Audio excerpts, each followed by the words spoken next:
Hello guys, we are Group 1. In this video, we are going to talk about psychoanalysis theory. First, let's us explain about literature theory analysis.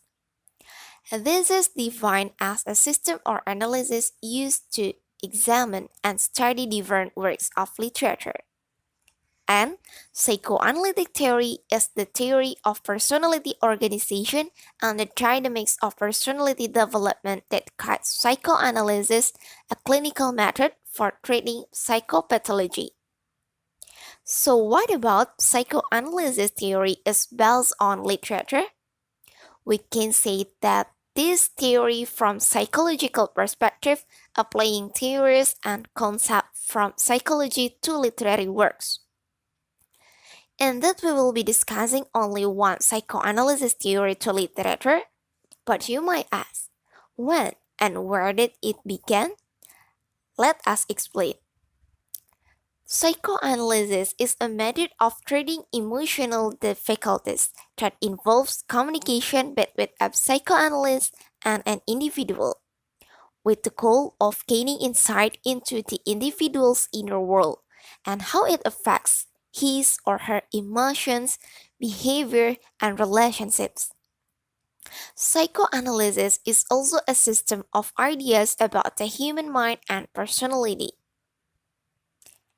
Under the influence of Sigmund Freud, psychoanalysis literary criticism expanded the study of psychological features beyond the author to cover a variety of intrinsic textual aspects.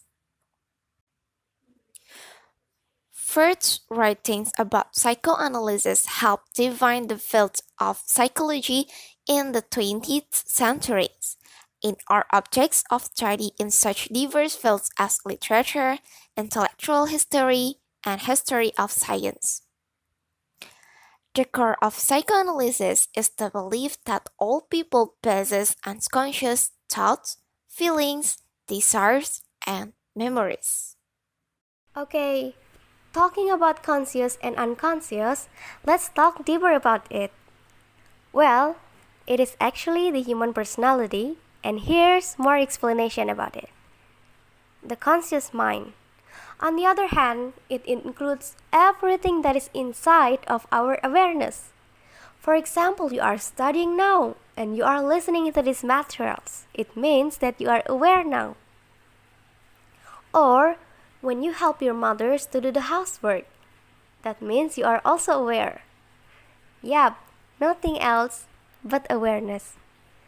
And the second is the unconscious.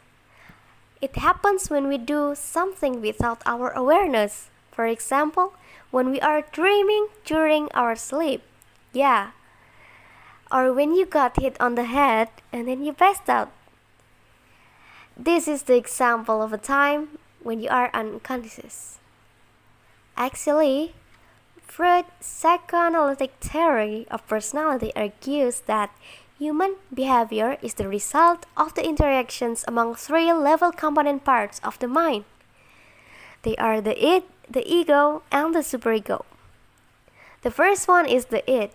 It is actually an instinct that responds directly and immediately to basic urge, needs, and desires. Freud said that these thoughts is the primitive thoughts that humans have, and the main concern is to maximize the human's pleasure. For example, a desire to have food when we're hungry, a desire to have sex, or feeling that comes up immediately. And the second is the superego. Superego is concerned with social rules and morals to consider right and wrong. For example, like what superheroes did in the movies, like Captain America, Spider-Man, or Aquaman, where they essentially tell you what's right and wrong based on what you have learned to be socially acceptable. And the last is the ego. The ego is the realistic part that mediates between the desires of the id and the superego. The ego hears both sides.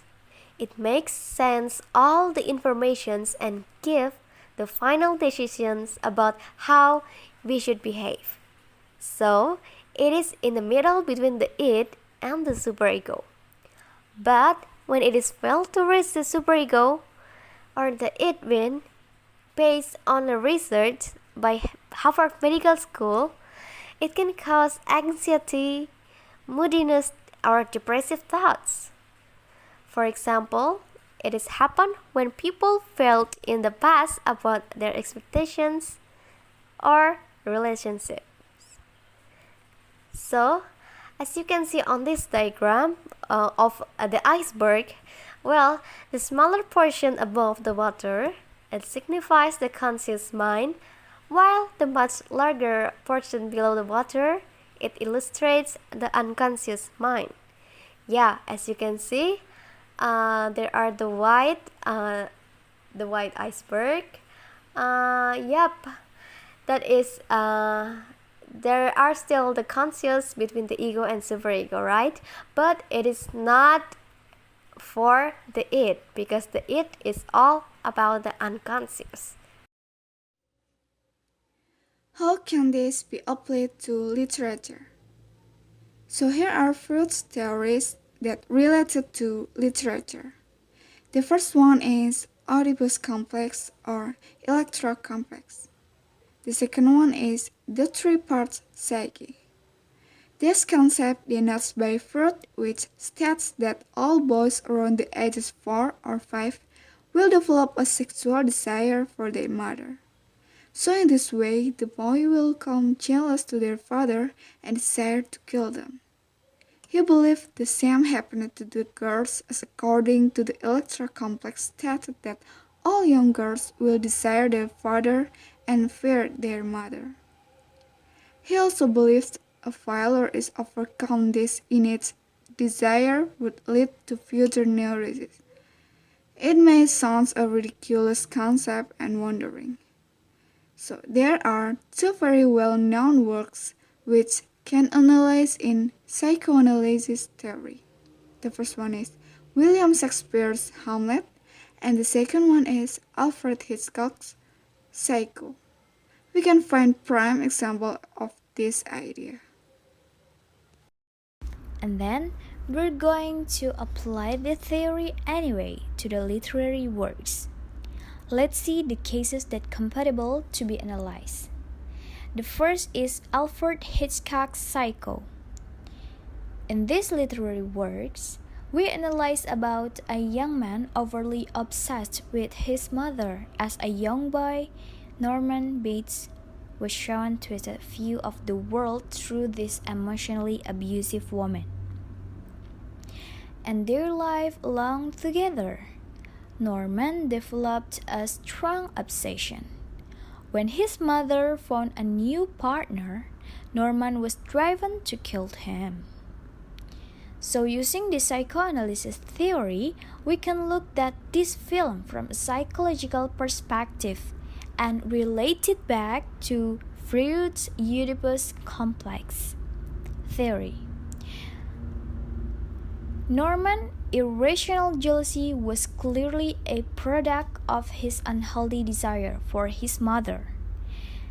His inability to overcome the stage led to severe neurosis later, and life creating the Norman Bates we all know today. And in similar fashion, we can apply this to Hamlet by William Shakespeare. In this play, we follow the story of Prince who was mourning his father's loss. Upon his mother remarried with her brother-in-law named Claudius, his father's ghost informs that it was Claudius who has killed him. Upon proving his guilt, Hamlet is hesitant to kill Claudius and decided not to do that. And again, when we use psychoanalysis theory in this situation, we may ask, why would he spare the man who killed his father? According to Oedipus complex, it seemed that Hamlet spares Claudius out of guilt. Hamlet feels guilty because he desired to do just what Claudius did. Or in a simple way, we can say that he had the same desire as Claudius: kill his father and marry his mother. So that brings us to the end of the presentation. I'd like to summarize by saying psychoanalysis theory is based on analysis literature from a psychological perspective, applying theories and concepts from psychology to literary works.